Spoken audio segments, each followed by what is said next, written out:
warahmatullahi wabarakatuh. Waalaikumsalam. Sahabat Bawaslu dimanapun Anda berada, kali ini kami kembali hadir dalam program Ngabuburit Pengawasan 2026. Di momen bulan Ramadan ini telah hadir di tengah-tengah kita Korbit P2H Bawaslu Provinsi Jambi, yaitu Pak Indra Tritusian, dan Ketua Perisai Demokrasi Bangsa Provinsi Jambi, Bapak Ardi. Oh ya, apa kabar nih Pak Indra dan Pak Ardi? Alhamdulillah baik, sehat walafiat. Alhamdulillah ya, terima kasih juga telah berkenan hadir di program Ngabuburit Pengawasan 2026. Senang bisa menjumpai Pak Ardi dan Pak Indra kali ini. Kebetulan momennya ini momen bulan suci Ramadan. Nah, di bulan Ramadan ini kita kan berusaha untuk menyucikan diri dan mendekatkan diri kepada Sang Pencipta. Nah, untuk itu tahun 2026 ini adalah tahun bagi Bawaslu, khususnya itu adalah masa non-tahapan. Nah, Pak Indra, ini publik kan banyak tahunya kalau pengawasan itu dilakukan pada saat kampanye atau pencoblosan saja. Jadi mereka bertanya, di masa non-tahapan ini Bawaslu ngapain aja sih? Apa kerjanya? Nah, mungkin itu bagaimana Pak Indra menanggapi rumor yang seperti ini dari publik? Baik, terima kasih Ibu pembawa. Saya teman saya ini dari Perisai Demokrasi. Mungkin ini perlu diinformasikan juga ya, ini bahwa Perisai Demokrasi ini diketuai oleh Adinda Ardi. Ini adalah produk asli Bawaslu. Mereka ini adalah didikan Bawaslu menjadi kader partisipatif, dan sekarang mereka langsung turun untuk ikut bersama dengan Bawaslu dalam rangka mengikuti pengawasan partisipatif yang dilakukan oleh Bawaslu pada non-tahapan ini. Nah, menyinggung terkait dengan apa yang menjadi pertanyaan oleh host kita tadi, apa yang menjadi pekerjaan Bawaslu pada saat non-tahapan yang saat ini. Yang perlu yang sama-sama kita ketahui bahwa tahapan itu kemungkinan akan bergulir pada tahun 2027 karena memang pemilunya pada tahun 2029. Nah, tentu ini akan menjadi pertanyaan masyarakat ataupun publik, apa kerja-kerja Bawaslu pada tahapan non-tahapan ini. Nah, teman-teman sekalian, perlu kami jelaskan bahwa di dalam regulasi Undang-Undang 7 tahun 2017 itu telah mengatur bahwa tugas dan fungsi Bawaslu itu selain melaksanakan pengawasan tahapan, ada juga namanya pengawasan non-tahapan. Contohnya adalah yang pertama terkait dengan pengawasan PDPB ataupun pemutahiran daftar pemilih berkelanjutan, yang mana hal itu dilakukan oleh KPU dan Bawaslu dalam semua tingkatan melakukan pengawasan itu. Nah, kenapa itu tetap dilakukan? Karena itu sangat penting dalam rangka untuk menciptakan ataupun menggiring kerja-kerja KPU dalam proses pemutahiran data pemilih yang akan dipersiapkan pada pemilu 2029 agar lebih valid dan lebih absah dalam melakukan dalam data-data DPT tahun 2009.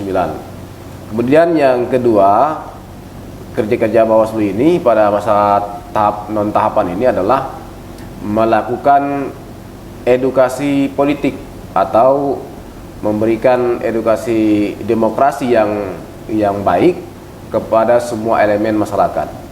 Karena memang bicara pemilu ini bukan sekedar dalam proses yang disampaikan oleh Ibu host, bukan hanya tahapan kampanye ataupun pencoblosan dan sebagainya, tapi ini adalah sebuah proses di mana dari hulunya akan selalu menjadi menjadi diskusi dan selalu menjadi diskusi selama memang proses demokrasi dalam hal pemilu ini belum sesuai ataupun belum berdampak kepada masyarakat luas. Intinya adalah demokrasi ini ataupun demokrasi election, pemilu yang secara umum dilakukan itu harus berdampak juga kepada masyarakat umum, dalam arti mereka mendapatkan kemakmuran secara ekonomi dan sebagainya. Nah, oleh karena itu dalam masa non tahapan ini, inilah masa-masa kajian yang perlu dilakukan oleh Bawaslu bersama elemen-elemen masyarakat, ada juga dari Perisai Bangsa contohnya, ya kan, agar nanti dalam membuat regulasi ini lebih efektif dan lebih valid nanti dalam menyongsong pemilu 2029. Oke. Mungkin barangkali itu dulu. Artinya bahwasannya pengawasan ini, kalau saya tangkap tadi dari penjelasan Bapak, ibarat kalau kita sedang berolahraga itu dia itu maraton bukan sprint ya Pak. Jadi kalau spiritnya itu adalah pencegahan yang dilakukan sejak ini.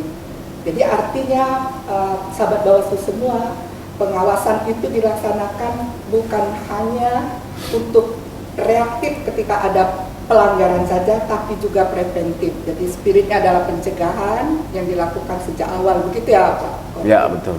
Oke. Terima kasih Pak Kordip, Pak Indra.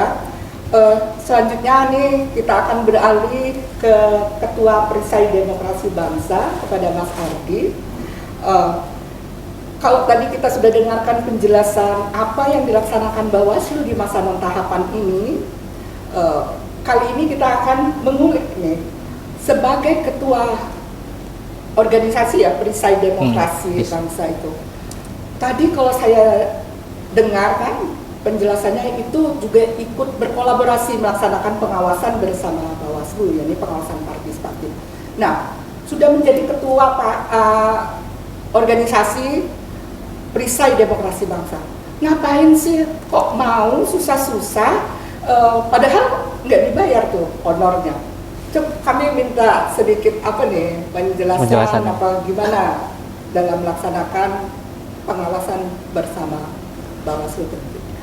Baik, terima kasih kepada Ibu host yang hari ini mungkin bisa kita lihat penampilan sangat cantik dan berkarismatik, dan juga hadir Pak Kordip, itu Bang Indra atau biasa dipanggil Pak Indra. Jadi kalau terkait kenapa kami mau ikut berpartisipasi dalam pengawasan partisipatif Bawaslu khususnya Provinsi Jambi, padahal tidak ada uangnya ataupun tidak ada transportasinya, itu kembali lagi kepada diri kita, pada diri kami sendiri. Kenapa? Karena awalnya terbentuk dari Perisai Demokrasi Bangsa ini khususnya di Jawa Tengah. Kalau di Provinsi Jambi itu keterpanggilan kami sebagai kader-kader produk alumni SKPP atau Sekolah Kader Pengawas Partisipatif dan Pendidikan Pengawas Partisipatif yang khususnya di Provinsi Jambi, yang telah memberikan ilmu-ilmu tentang pengawasan partisipatif, tentang pengawasan yang baik dan benar, bagaimana menciptakan atau merealisasikan kegiatan-kegiatan di lapangan terkait pemilu dan pilkada yang sesuai dengan luber dan jurdil, asas dari pemilu dan pilkada tadi. Nah, itu keterpanggilan kami sendiri nih, Bu. Jadi kenapa kami pengen ikut? Karena kami melihat juga ada ruang-ruang kosong yang bisa kami isi sebagai kawan dari Bawaslu. Keren sekali nih pernyataannya Pak sebagai generasi muda ya.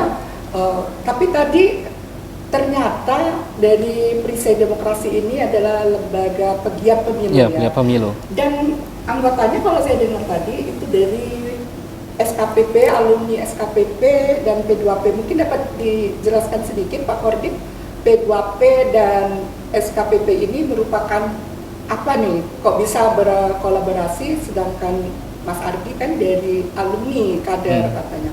Mungkin Pak Kordip dan Mas Ardi nanti bisa menjelaskan sedikit kaitannya dengan pengawasan ini. Ya, memang kader P2P ini dulunya adalah SKPP ya. Sekolah Kader. Dulu namanya Sekolah Kader Pengawasan Partisipatif. Nah, ini diawali oleh pimpinan Bawaslu RI sebelumnya sebelum saat ini, dan saat ini sudah menjadi P2P, Pendidikan Pengawasan Partisipatif.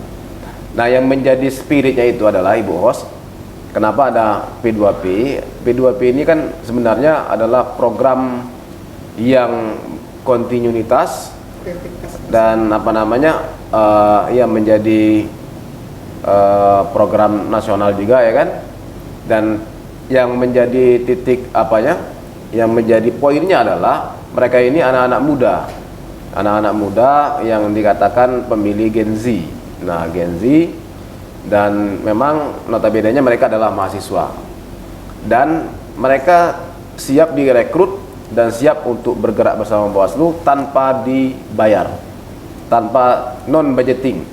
Nah, ini yang menjadi poin penting karena memang anak-anak muda seperti ini jarang sekali kita temui yang melek akan perkembangan demokrasi ini.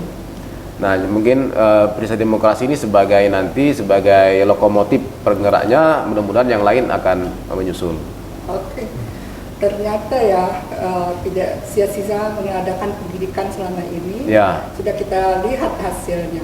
Nah, untuk Mas Ardi sendiri selaku Ketua Perisai Demokrasi Bangsa di Provinsi Jambi ini, tadi kan sudah kita dengar bagaimana awalnya.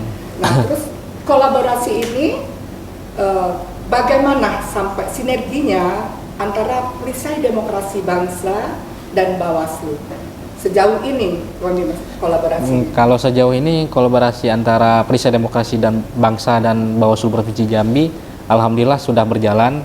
Contoh kecilnya seperti kegiatan kita hari ini yang mungkin menghadirkan kami juga ikut berpartisipasi dalam ngabuburit pengawasan.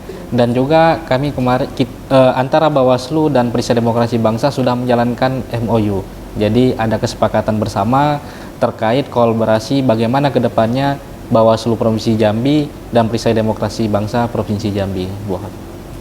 Oh, jadi sudah ada MOU juga dan sejauh ini kolaborasi itu berjalan dengan baik. Kembali kalau saya analogikan mungkin bisa kalau tadi pengawasan itu dilaksanakan secara maraton. Ini kalau ibarat polisi lalu lintasnya Bawaslu dan kami sebagai masyarakatnya menegak tiang bendera, tiang rambu lalu lintas. Rambu-rambunya, oke, apik sekali nih kerjasamanya ya. Mungkin bisa terus berlanjut, insya Allah ya. Amin. Dan juga jadi membanggakan kita semua. Lalu kalau tadi sudah kita sama-sama tahu, baik dari Mas Ardi ataupun dari Pak Indra Ladulung selaku Korbit Pencegahan Pengawas Partisipasi Masyarakat dan Humas Bawaslu Provinsi Jambi, apa tantangan terbesarnya melaksanakan pengawasan di masa non tahapan ini? Iya, tantangannya sangat terasa saat ini. Yang pertama itu terkait dengan anggaran ya. Anggaran memang kebijakan nasional hari ini memang semua lembaga-lembaga pemerintahan di Indonesia ini memang semua melakukan efisiensi anggaran. Tetapi tidak menyurutkan oleh Bawaslu dengan metode-metode apapun kita tetap menjamah itu atau tetap melakukan ekspansi dalam rangka untuk meningkatkan partisipatif masyarakat, ya, membangun kesadaran masyarakat dengan berbagai cara. Nah, termasuk juga acara yang ini adalah ngabuburit pengawasan yang nanti akan kita siarkan secara daring dan akan semua menjamah minimal untuk kader-kader P2P ataupun SKPP yang tersebar di seluruh Jambi, yang lumayan banyak itu Bu Hos, kira-kira ada 500 orang, lebih 500 orang. Nah, kemudian tantangan yang lain adalah terkait dengan regulasi, ya kan? Regulasi saat ini kan masih dalam tanda kutip masa transisi. Kita ketahui informasi yang berkembang saat ini masih dikaji di DPR RI terkait dengan undang-undang pemilu ataupun undang-undang pilkada. Nah, tentu ini akan menjadikan informasi ini akan dilakukan pembaharuan ketika nanti ada undang-undang yang telah disahkan oleh pemerintah ataupun melalui DPR RI. Oke, terima kasih Pak Indra. Tadi kita mendengarkan penjelasan bahwa tantangan terbesarnya di samping anggaran itu adalah membangun kesadaran masyarakat. Nah sekarang Mbak, kita disaksikan ini oleh sahabat Bawaslu dimana pun berada ya, terutama di Bumi Pucuk Jambi 9 Blora ini. Nah, hal-hal apa ini aksi nyata yang bisa dilakukan untuk masyarakat ya, itu sambil menunggu berbuka ini. Namanya juga kita kan lagi ngabuburit ini, jadi aksi nyata apa yang kira-kira bisa dilakukan oleh masyarakat sambil menunggu nih Pak? Saya dulu nih. Ya.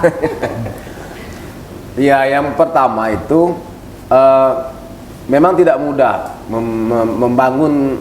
membangkitkan kesadaran setiap masyarakat apa pentingnya demokrasi ini ya kan. Sebenarnya apa yang dilakukan oleh elemen masyarakat dalam kehidupan sehari-hari itu sebenarnya adalah proses dari demokrasi itu sendiri, ya kan? Ada misalnya mereka pergi ke pasar, mereka melakukan pendidikan dan sebagainya, itu adalah semua produk-produk demokrasi election ataupun pemilu, ya kan? Nah, oleh karena itu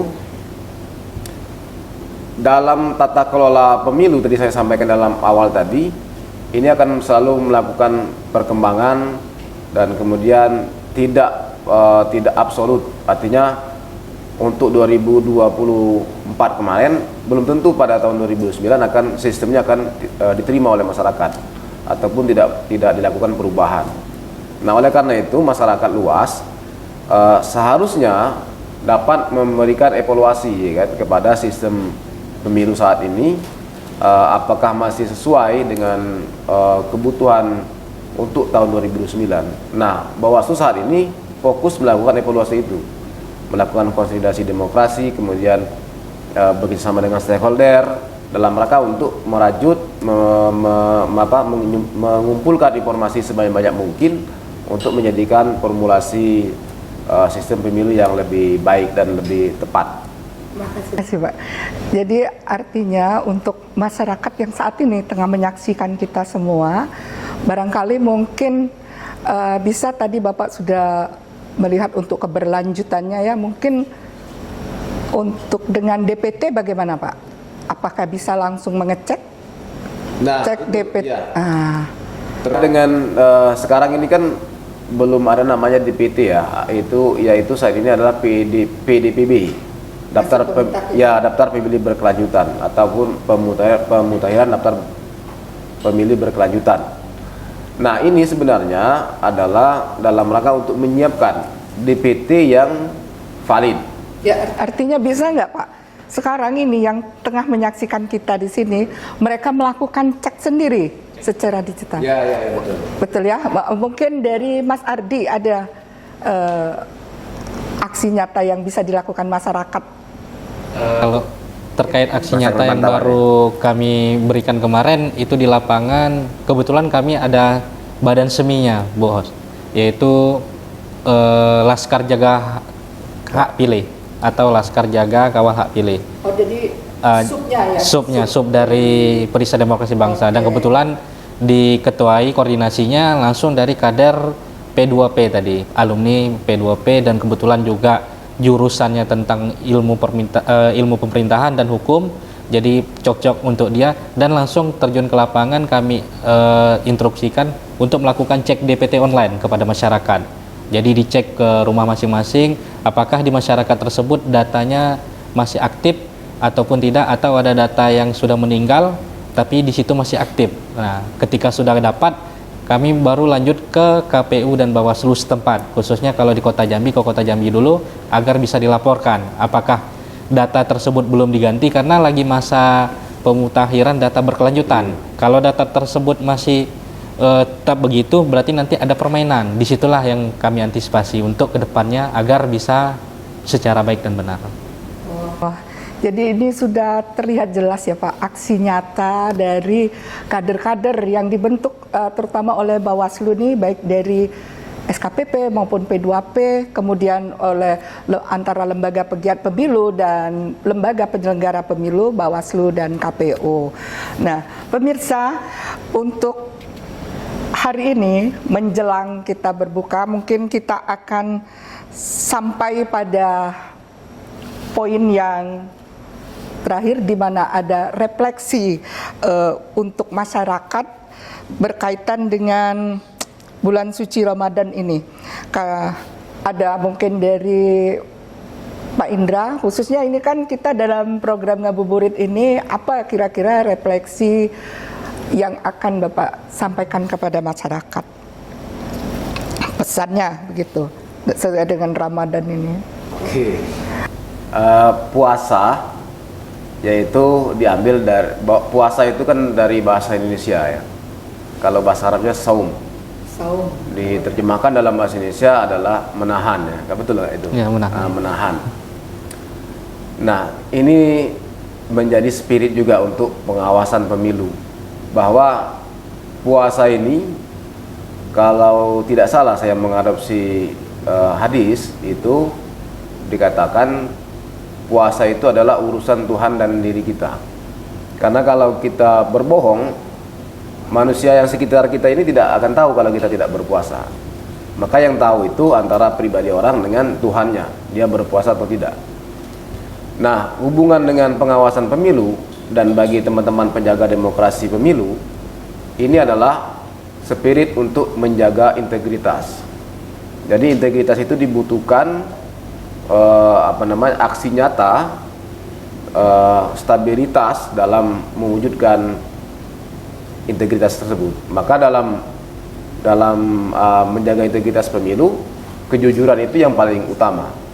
Maka teman-teman sekalian, pemirsa, sebagai penggiat demokrasi, maka kita harus berintegritas sebagaimana spirit yang ditanamkan dalam puasa Ramadan tahun 1447 Hijriah ini. Terima kasih. Terima kasih. Ternyata Kordip kita ini seorang ustadz juga ya, luar biasa sekali refleksinya. Artinya di bulan Ramadan ini melatih kita untuk melaksanakan kejujuran dan amanah yang merupakan fondasi dari demokrasi ini. Nah, kalau itu tadi dari Pak Kordip, sekarang dengan Mas Ardi nih, apa refleksi yang ingin disampaikan kepada pemirsa dan sahabat Bawaslu semuanya? Untuk refleksinya mungkin hampir sama tadi dengan Pak Kordip, Bu Hos. Yang dimana kalau puasa itu kan kita awalnya untuk dilatih untuk melakukan kesabaran, jujur, dan amanah yang disampaikan Bu Hos tadi. Keterkaitan kami dengan yang ingin kami sampaikan antara demokrasi terkait dengan pemilu, dengan pilkada, maupun dari pengawasan, yaitu bagaimana kita bisa melakukan pemilu dan pilkada ini sesuai dengan asasnya, yaitu langsung, umum, bebas, jujur, adil. Nah, jadi dalam puasa ini kita diajarkan yang disampaikan dari Pak Kordip tadi untuk harus jujur dan juga amanah. Nah, selanjutnya kami itu juga sedikit mengajak kepada anak muda, anak mudi, baiknya walaupun masih SMA, nanti kan ke depannya 2029 bakal jadi pemilih atau pemilih pemula. Kami mengajak agar ayo sama-sama kita melakukan pengawasan partisipatif. Karena apa? Pengawasan partisipatif ini bukan hanya dari untuk Bawaslu saja yang melakukannya, tapi kita sebagai masyarakat, kita sebagai pemuda-pemudi dari Indonesia, kita juga harus turun ke lapangan. Karena apa? Pemilu dan pilkada ini dilakukan untuk rakyat. Jadi dari rakyat untuk rakyat, maka kita harus juga membantu Bawaslu. Jadi ayo awasi bersama dengan Bawaslu dan dengan demokrasi, kita bakal maju bersama untuk Indonesia lebih maju lagi.